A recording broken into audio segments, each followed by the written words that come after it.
लोग भाषा की अवधारणा को स्पष्ट करेंगे कि भाषा की प्रकृति और उसकी विशेषताएं क्या होती है, उसके बारे में विस्तार से हम लोग जानेंगे। क्योंकि भाषा संस्कृत भाषा के भाष नामक धातु से बना है, जिसका अर्थ होता है बोलना या कहना। मतलब कि भाषा जिसके द्वारा हम लोग बोलते हैं या बातचीत करते हैं, एक माध्यम का रूप है, जिसके द्वारा भाषा का प्रयोग के द्वारा हम एक दूसरे से बात कर पाते हैं, उसकी विचारों को समझ पाते हैं, अपनी भावनाओं को व्यक्त कर पाते हैं और किसी दूसरे की भावनाओं को समझ पाते हैं, उसके विचारों को समझ पाते हैं।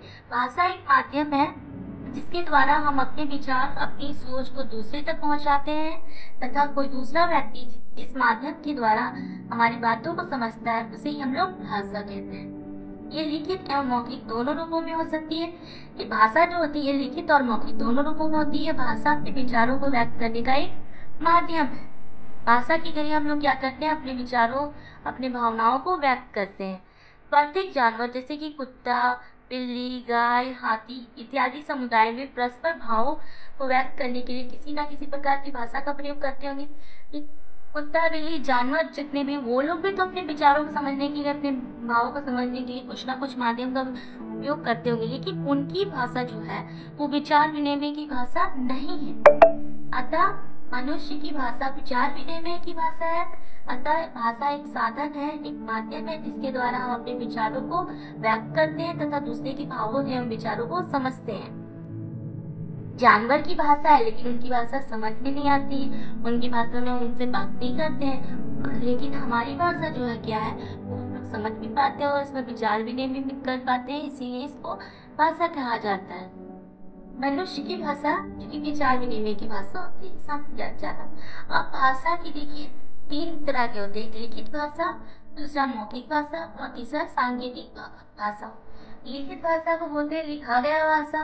मौखिक भाषा को बोलते हैं मुंह से उच्चारित ध्वनियाँ भाषा। जो भी मैं बोल रही हूँ वो मौखिक भाषा है। अगर मैं कुछ लिख दूँ, कुछ भी चीज लिख दूँ, जैसे कि यहाँ पे लिखा गया विचार, तो मैंने विचारों को लिखा, इस या पूरी अभी जो भी मैंने बताया इस चीज को मैंने लिखा है, तो उसको लिखित भाषा बोलते हैं। उसके अलावा सांकेतिक भाषा, सांकेतिक भाषा का अर्थ होता है जिसका प्रयोग संकेत के माध्यम से होता है। क्योंकि ट्रैफिक वगैरह में जो रेड लाइट में तीन लाइट का दिखता है ना, तो वो भी सांकेतिक भाषा ही है। अब भाषा की परिभाषा, भाषा के को क्या, किसने क्या कहा है उसके बारे में हम लोग जानेंगे।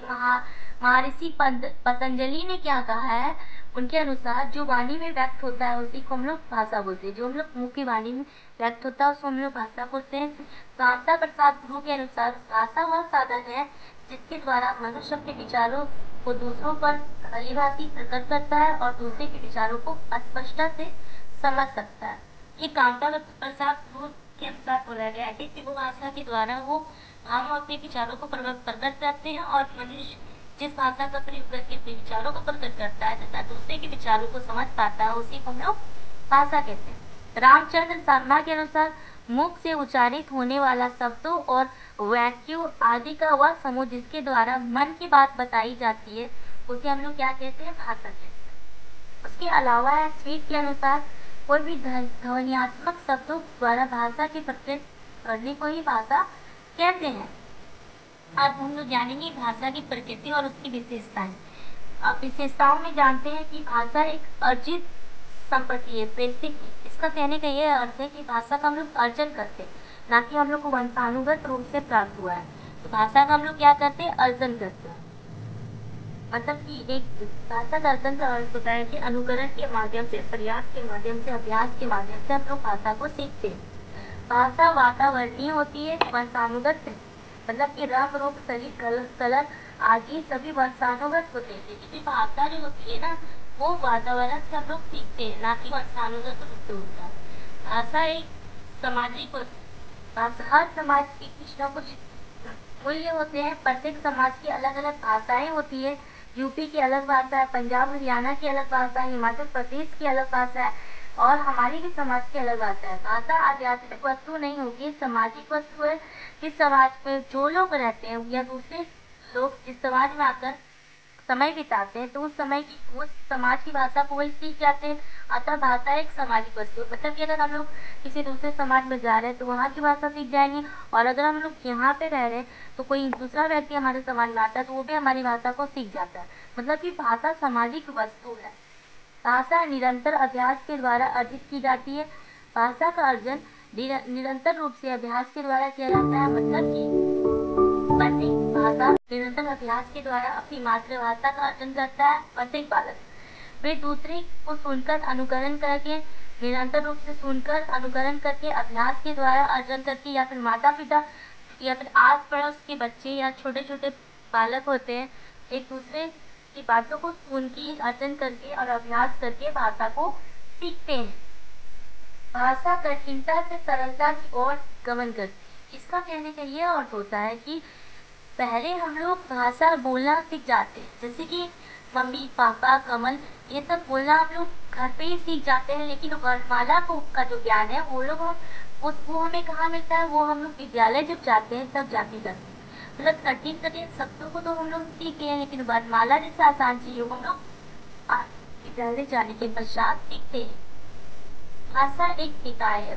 भाषा में अलग अलग निकाय शब्दों का मात्रा, ध्वनियों का मात्रा का प्रयोग किया जाता है। भाषा भी एक प्रणाली होती है, पूर्ण रूप से नियमित व्यवस्था होती है। इसमें व्याकरण की अलग अलग व्यवस्था होती है।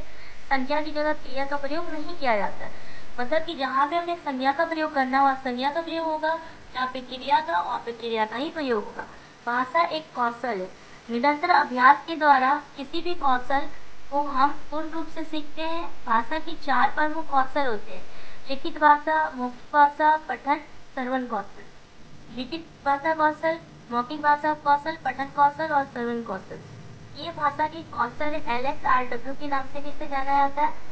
भाषा परिवर्तनशील होती है। भाषा परिवर्तनशील होती है, अर्थात प्राचीन समय में संस्कृत भाषा बोली जाती थी, फिर प्राकृत भाषा बोली जाने लगी, फिर पाली भाषा का प्रयोग होने लगा, फिर धीरे धीरे फ्रांस भाषा का, फिर धीरे धीरे इसका रूपांतरण हिंदी भाषा के रूप में किया गया।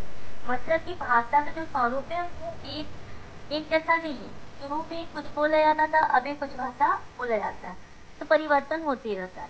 भाषा अभिव्यक्ति का एक साधन है। भाषा के द्वारा हम विचारों को व्यक्त करते हैं, अभिव्यक्त करते हैं, अपने विचारों को दूसरे तक और दूसरे के विचारों को अपने तक पहुंचाते हैं। भाषा एक नियमबद्ध व्यवस्था है। भाषा एक प्रणाली है जिसके द्वारा नियमानुसार चलती है, जिसे वह जाता है। या फिर हम लोग ऐसा थोड़ी बोलते है जाता हुआ, या गलत हो जाएगा। मतलब कि नियमानुसार चलेगा, वह जाता है तो वहाँ पर पहले subject plus verb plus object का ही प्रयोग किया जाएगा, ना कि आप पहले लिख दीजिएगा है जाता हुआ, तो ये तो समझ में ही नहीं आ रहा है। सभी भाषाएं एक दूसरे से अलग होती है।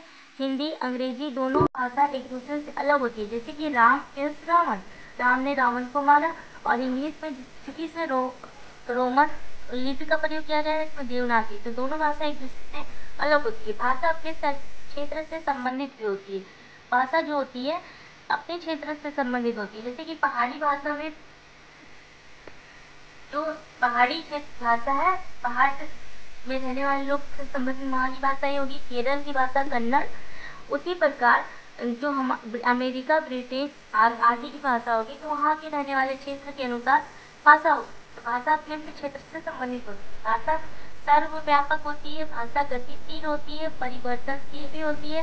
प्रत्येक भाषा का ढांचा अलग अलग स्वतंत्र होता है, जैसा कि हिंदी, अंग्रेजी, संस्कृत सबका अलग अलग भाषा का ढांचा है और सभी उसका अलग स्वरूप होता है।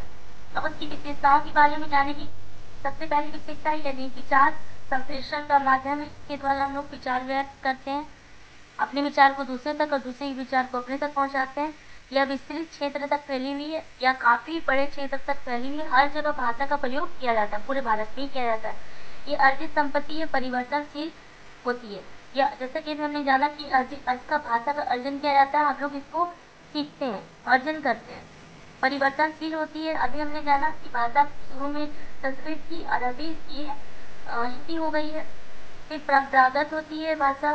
ध्वनि संकेत का सार्थक रूप होता है भाषा।